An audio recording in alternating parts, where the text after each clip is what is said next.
వంగవీటి మోహన్ రంగాను పుట్టన పెట్టుకుంది ఆనాటి తెలుగుదేశం పార్టీనే అని, చంద్రబాబు హత్య చేయించారని ఇప్పుడు నా మీద పోటీ చేసే వ్యక్తి చెప్పాడని రాష్ట్ర మంత్రి అంబటి రాంబాబు మాజీ మంత్రి కన్నాపై పరోక్ష విమర్శలు చేశారు. మంగళవారం రంగవర్ధంతిని పురస్కరించుకొని అంబటి సత్తెనపల్లిలో మాట్లాడారు. రాజకీయాల్లో పదవి కోసం పాకులాడే వ్యక్తులను సమాజం క్షమించదన్నారు. సిద్ధాంతాలతో పనిచేయాలని అంబటి హితవు పలికారు. వంగవీటి మోహన్ రంగారావు గారిని హత్య చేసింది తెలుగుదేశం ప్రభుత్వం. ఈ ప్రభుత్వాన్ని అధికారంలోకి దించాలి అని పట్టుబట్టి దించి కాంగ్రెస్ పార్టీని అధికారంలోకి తీసుకొచ్చారు. తర్వాత పరిణామాలు కాంగ్రెస్ పార్టీలో మళ్ళా 2-3 మారడం, మళ్ళీ ఎన్టీ రామారావు అధికారంలో రావడం జరిగింది. నేను ఇక్కడ నేను మనవి చేస్తున్నా, ఆ రోజు నేను శాసనసభ్యుడు అయ్యా, మళ్ళా మొన్న అయ్యా, ఈ మధ్యలో ఖాళీ అయ్యాను. నాతో పాటుగా ఇప్పుడు నా మీద పోటీ చేస్తున్న ఆయన కూడా కాంగ్రెస్ పార్టీ తరఫున గెలిచాడు.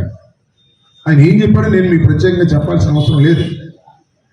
ఎన్ని సందర్భాల్లో వంగవీటి మోహన్ రంగారావు గారిని చంపింది తెలుగుదేశం అన్నాడు, డైరెక్ట్ గా చంద్రబాబే చంపాడు అన్నాడు.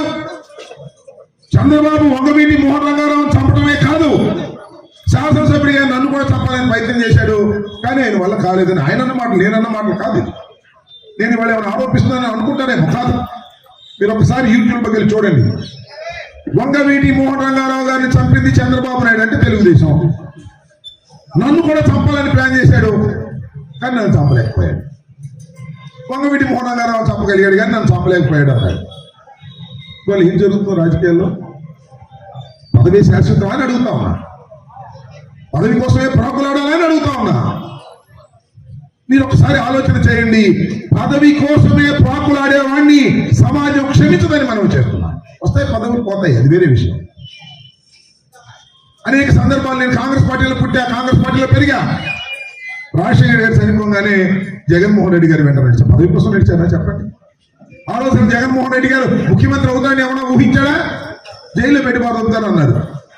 అంబటి రాంబాబు కూడా జైల్లో పెడతారన్నారు. సిబిఐలు కూడా అనిపించారు. ఐ డోంట్ కేర్ అంటున్నా.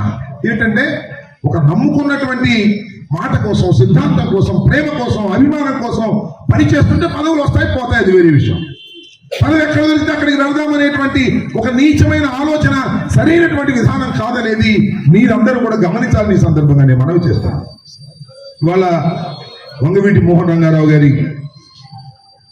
స్మరించుకోవాలనేటువంటి దిశ పోయిన సంవత్సరమే మరి ఇక్కడ వంగవీటి మోహన్ రంగారావు గారి కాంస్య విగ్రహాన్ని ఆవిష్కరించాం.